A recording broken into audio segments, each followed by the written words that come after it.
people will say kind of the same.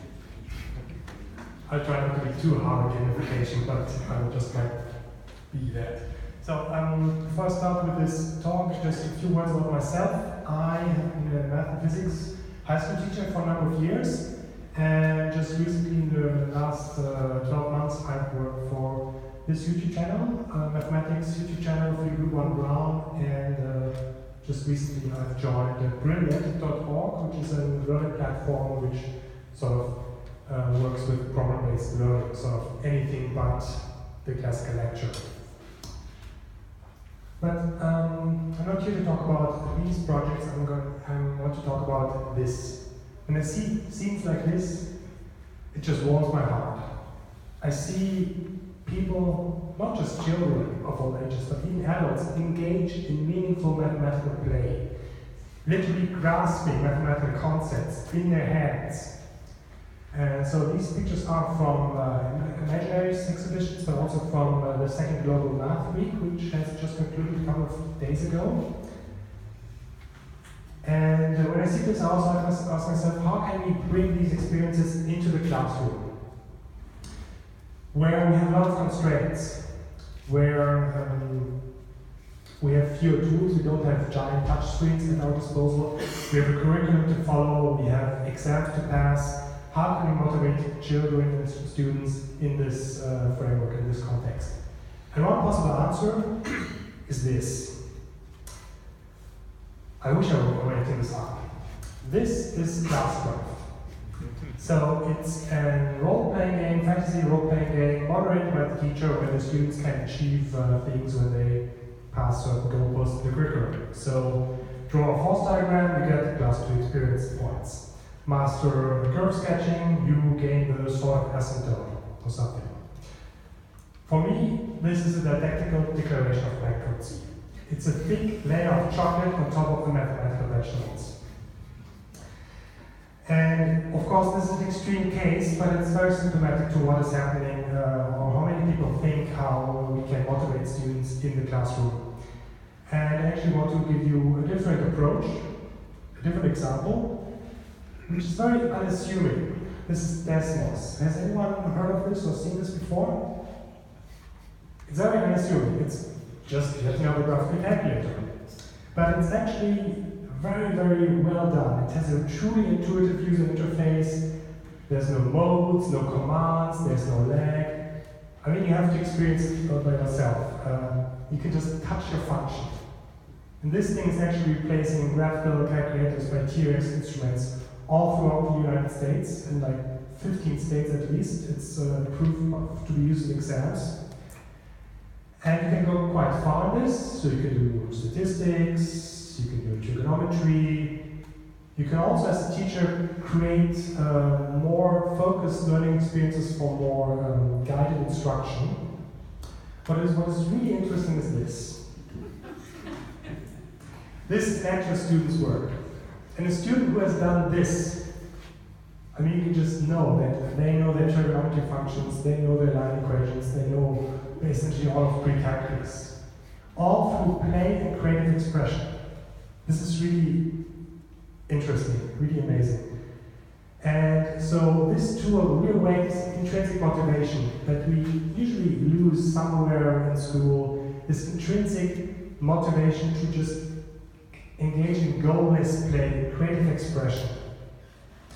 And what Desmos does to instill this is this interface, this empty canvas where nothing gets in between you and the content you can create. So essentially it's this. Don't you just want to pick up the pencil and start doodling? It's so open and inviting, and I mean, you give this to a 1-year-old, and they figure this out on their own, consistently.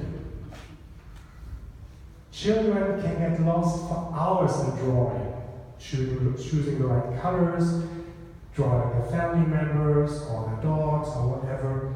And it's really this open play, there's no goal, there's no rules, you can just show the world how you see the world. And for me, this is really magic. And there are a lot of other activities that children engage in that share these same qualities of open play, of this invitation to just play around. There's no extrinsic goal, there's no rules set in stone, you just make up the rules on your own. Why climb a tree? Because it's there. Why ride a bike? Because it expands your horizon as a child. It makes you more independent with you and your peers.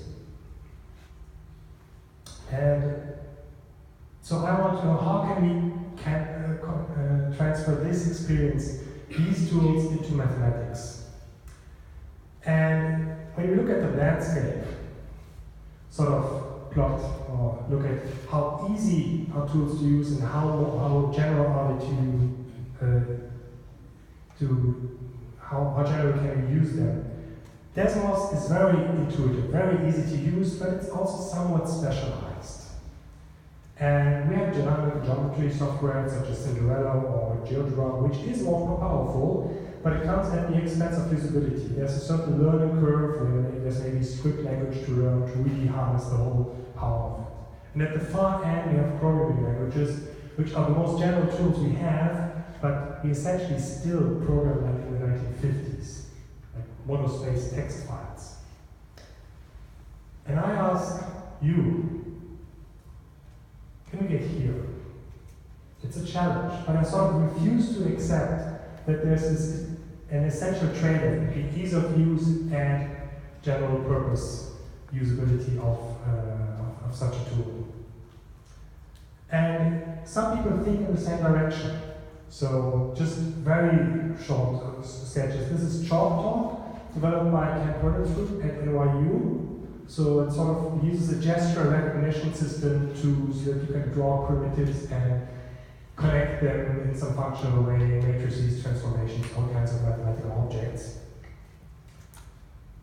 Inspired by this is Michael Nielsen. He's a research fellow at Y Combinator. So he has a more specialized example here with neural networks, where you can just draw them and connect them and create all kinds of things.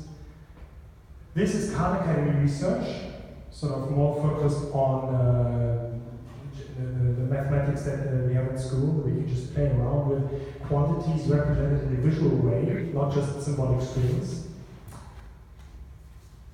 And I could, whoops, that's not it there. So I could name a few more things, and I actually also have wanted to show a demo on my own, which sort of didn't make the cut, I don't know. But ask me about it. I have a couple more demos and prototypes.